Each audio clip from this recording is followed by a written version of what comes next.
नमस्कार फ्रेंड्स, मेरा नाम है जयवीर शाह और आपका स्वागत है Mac learn to earn YouTube channel पर। ये मेरी सब्सिडरी चैनल है जहां पर मैं आपको बताता हूं, एक ऑडियो वीडियो बुक क्रिएट करना चाहता हूं of IC engine. Okay, so this channel name is mechanical engineering, जहां पर इस वीडियो में हम बात करेंगे स्टोक्योमेट्रिक एयर फ्यूल रेशियो। हम बार बार बात करते हैं 15 जेम 1 ये आया। तो ये आया कहां से, एक्चुअली इसकी कैलकुलेशन क्या है? प्रैक्टिकली ये 14.7 जेम 1 है, बट थियोरेटिकली इट इज 15 जेम 1। तो ये कहाँ से आया, इसको डिराइव करेंगे। ये जो थर्मोडायनेमिक्स का कॉन्सेप्ट हम यूज कर रहे हैं बाय मास एनालिसिस, वहां से हम इसको यूज करेंगे और ये रेशियो को डिराइव करेंगे। ये भी क्वेश्चन पूछा जा सकता है, it is very much clear कि गुजरात टेक्नोलॉजिकल यूनिवर्सिटी में 7th सेम में जो भी मैकेनिकल इंजीनियरिंग स्टूडेंट पढ़ रहे हैं, जिनको भी ये सब्जेक्ट आ रहा है, which one is IC engine, तो उनके लिए ये भी क्वेश्चन आ सकता है कि prove that stoichiometric ratio is 15 जेम 1। इवेल्युएट स्टोकियोमेट्रिक रेशियो इज 15 जेम 1। ओके, तो अब चलिए थोड़ा सा इसके बारे में डिटेल में बात करेंगे, बट उससे पहले ये 16th लेक्चर है आईसी इंजन सीरीज का। और इससे पहले के लेक्चर्स अगर आपको पढ़ने हैं तो इसी वीडियो को एंड कीजिएगा। एंड के अंदर आपको 3 वीडियोस मिलेंगे, उसमें से 2 होगी, एक प्लेलिस्ट होगी ईटी की जो प्री रिक्विजिट सब्जेक्ट है आईसी इंजन पढ़ने के लिए, दूसरी प्लेलिस्ट होगी आपकी आईसी इंजन की। ये 16 लेक्चर है, तो इससे पहले भी 15 लेक्चर जो हो गए हैं उसकी भी वीडियोस उसी प्लेलिस्ट के अंदर होंगे।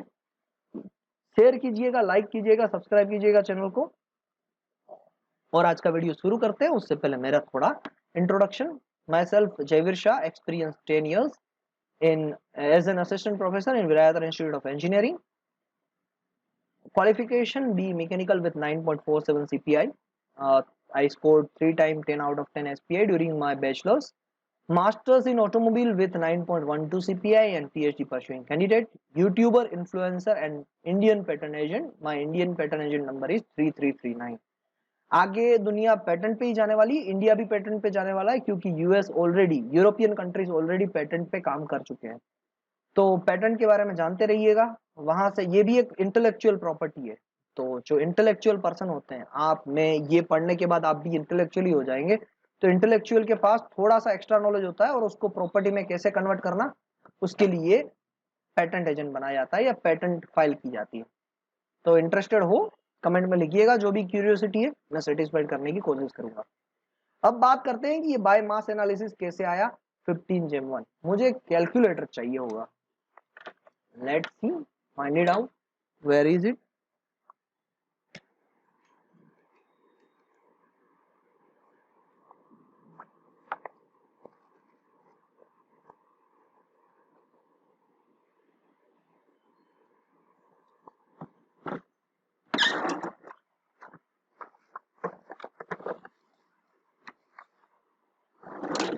चलिए स्टार्ट तो करते हैं। ओके, मोबाइल के अंदर ही कैलकुलेटर, बाहर कहां पर जाना, तो मोबाइल से ही काम करना चला लेंगे।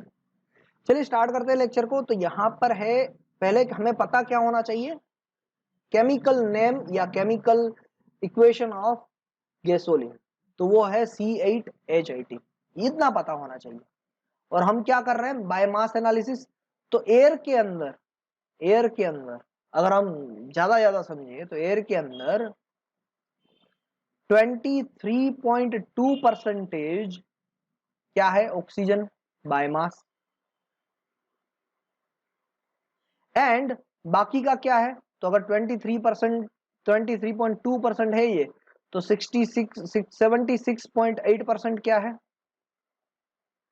Nitrogen biomass. जब हम इसको ऐड कर देंगे तो क्या बनेगा, 100% एयर। इतना पता होना चाहिए। अब चलिए बात करते हैं कि कोई भी इक्वेशन को पहले सोल्व करने के लिए उसका केमिकल बैलेंस इक्वेशन बनाना पड़ता है। सो C8H18, उसमें हमें ऐड क्या करना पड़ेगा, ऑक्सीजन ऐड करना पड़ेगा। अगर इसके साथ ऑक्सीजन ऐड करेंगे, और हम समझते हैं ऐसा कि यहां से कंप्लीट कंबशन होने वाला है, यानी यहां पर इनकम्प्लीट कंबशन कुछ नहीं है, तो क्या प्रोड्यूस होगा, जब कार्बन ऑक्सीजन के साथ केमिकल रिएक्ट करेगा तो क्या प्रोड्यूस होगा, CO2। और जब हाइड्रोजन ऑक्सीजन के साथ केमिकली रिएक्ट करेगा तो क्या प्रोड्यूस होगा, H2O। क्लियर। अब यहाँ पर कितने हैं यूनिट्स कार्बन के? 8 है, तो मैं डायरेक्टली यहाँ पर भी 8 लिख देता हूँ। अगर यहाँ पर 8 यूनिट्स हो गए तो ऑक्सीजन के कितनी यूनिट्स हो गए टोटल मिलाकर? 8 2 जा 16। ओके, और यहाँ पर हाइड्रोजन की यूनिट्स है 18, तो मैं यहाँ पर 9 लिख देता हूँ। देखिए यहाँ पर H2 है, इसीलिए 9 2 जा 18, यहाँ पर 18 सेटिस्फाइड हो गया, ये 8 सेटिस्फाइड हो गया, 18 सेटिस्फाइड हो गया, ये भी 8 सेटिस्फाइड हो गया, और ये भी 18 सेटिस्फाइड हो गया, सिर्फ हाइड्रोजन और कार्बन का। अब देखते हैं ऑक्सीजन कितना चाहिए, तो यहाँ पर कितना होगा? 8 दूनी 16 ऑक्सीजन हो गए, और यहाँ पर कितने हुए? 16 प्लस 9 25 ऑक्सीजन हो गए। यानी मुझे ऑक्सीजन कितना चाहिए? 12.5 टाइम्स ऑक्सीजन। 12.5 मल्टीप्लाई बाय 2 यानी 25 ऑक्सीजन। यहाँ पर कितना है? 16 प्लस 9 यानी 25। तो ये बन गया हमारा इक्वेशन। इस इक्वेशन में समझ में ना आ रहा हो तो कमेंट सेक्शन में प्लीज लिखिएगा कि ये सब समझाइए फिर से, तो मैं वापस एक लेक्चर में इसको एक्सप्लेन कर दूंगा। मगर वैसे वैसे तो बहुत ही सिंपल सा है, इंजीनियरिंग थर्मोडायनामिक्स का कॉन्सेप्ट है। एक स्टूडेंट ने पूछा था कि सर ये कहाँ से आया, आप बोल रहे हैं 15 जेम 1, वो कहाँ से आया? उसके बारे में ये video. It is a well proven theory of chemical. It's इसीलिए तो हमें इंटेलेक्चुअल बोला जाता है कि हम फिजिकल चीजों का भी मैनिपुलेशन तो नहीं कहेंगे, मैथमेटिकल इक्वेशन या उनका भी थियोरेटिकल कैलकुलेशंस कर सकते हैं। ओके, सो अब देखिए इसका मीनिंग क्या हुआ कि 1 kg C8H18 फ्यूल को बर्न होने के लिए कितना kg ऑक्सीजन चाहिए? तो कहते हैं 12.5 kg ऑक्सीजन चाहिए। समझ रहे हैं? 12.5 kg ऑक्सीजन। तो 12.5 kg ऑक्सीजन, अब हमारा सेकंड क्वेश्चन है होगा 12.5 kg ऑक्सीजन कितने kg? Oh sorry sorry sorry, my mistake my mistake my mistake.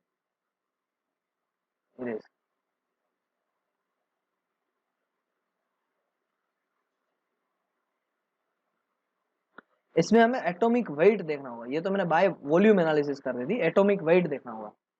तो कार्बन का एटॉमिक वेट होता है 12, तो 12 मल्टीप्लाई बाय 8, क्योंकि 8 कार्बन है, प्लस हाइड्रोजन का एटॉमिक वेट होता है 1, 1 मल्टीप्लाई बाय 18, इतना केजी क्या है? C8H18 फ्यूल है। उसको कंबशन होने के लिए कितना केजी ऑक्सीजन चाहिए? ऑक्सीजन का जो एटॉमिक वेट होता है वो होता है 32। ओके, 32, तो इंटू 12.5 ऑक्सीजन है, तो मैं यहां पर लिखूंगा 2 इंटू 32 kg ऑक्सीजन। अगर ये इतना केजी फ्यूल इतने केजी ऑक्सीजन के साथ रिएक्ट करेगा तो मिलेगा क्या हमें? मिलेगा 8 इंटू कार्बन, एक ही एटम है, सो 12 मल्टीप्लाई बाय 1, प्लस ऑक्सीजन के 2 एटम है तो 2 मल्टीप्लाई बाय 32, इतना केजी क्या मिलेगा? CO2, and plus 9 into bracket hydrogen के 2 एटम, सो 1 इसका एटॉमिक वेट है, 1 इंटू 2 प्लस 1 इंटू 32, इतना ऑक्सीजन है। तो this much KG of H2O ये मिलेगा। हमें बहुत सारी चीजें नहीं पढ़नी, हमें जितना चाहिए उतना ही देखते हैं। तो टोटल हमें ये लाइन चाहिए कि ये कितना हुआ टोटल? 12 इंटू 8 यानी 96 plus 18 is equals to 6 and 8 4 1 10 11 114 kg ऑफ C8H18 के लिए कितना केजी ऑक्सीजन चाहिए? So 32 64 64 multiply by 12.5, calculator 64 multiply by 12.5, oxygen का एटॉमिक वेट कितना है? ऑक्सीजन एटॉमिक वेट ओके 16 है। हाँ, तभी मैं सोचूं कुछ गलती हो रही है। 16 है एटॉमिक वेट ऑक्सीजन का। तो यहां पर भी मैं इसको चेंज कर दूं, इरेजर 32 नहीं 16, यहां पर भी 16, यहां पर भी 16। ओके, अब ठीक है।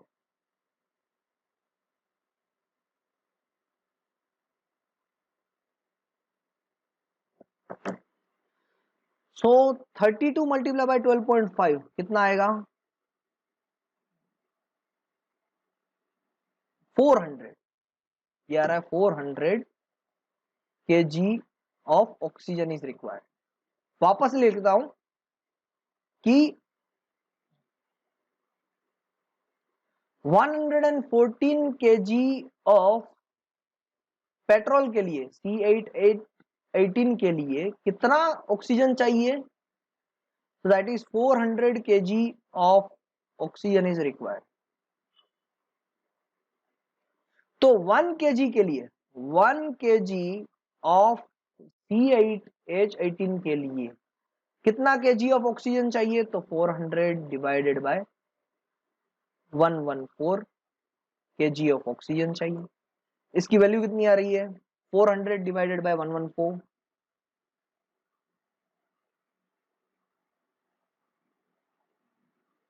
ये कुछ आ रहा है 3.51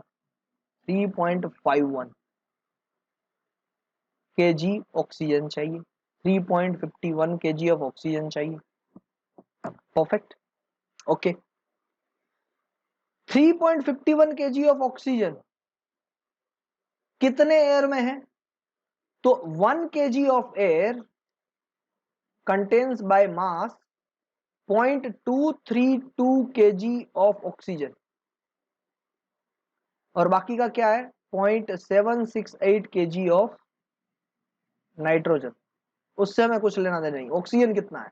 1 kg एयर में 0.232 kg ऑफ ऑक्सीजन है, तो 3.51 kg of oxygen in how much kg of air. अगर ऊपर भी मैं इसी तरीके से लिख लूं कि 0.232 kg of oxygen in 1 kg of air, तो यहां से अब आपको पता चलेगा कि 3.51 डिवाइडेड बाय 0.232 इतना अमाउंट ऑफ एयर चाहिए in order to combustion take place for 1 kg of fuel. तो करते हैं 3.51 डिवाइडेड बाय 0.232, जिसकी वैल्यू आ रही है 15.13 वैल्यू है इसकी। ये क्या है? kg of air required for 1 kg combustion of C8H18। इसका नाम पेट्रोल भी कह सकते हैं या इसे हम गैसोलीन भी कह सकते हैं। तो यहां से पता चला कितना एयर चाहिए? 1 kg फ्यूल के लिए 15.13 kg ऑफ एयर चाहिए। इसीलिए स्टोक्योमेट्रिक एयर फ्यूल रेशियो क्या है? 15:1, जिसे हम theoretical stoichiometric air fuel ratio भी कहते हैं। So this is the all objective of the lecture number 16. I hope you enjoy this video.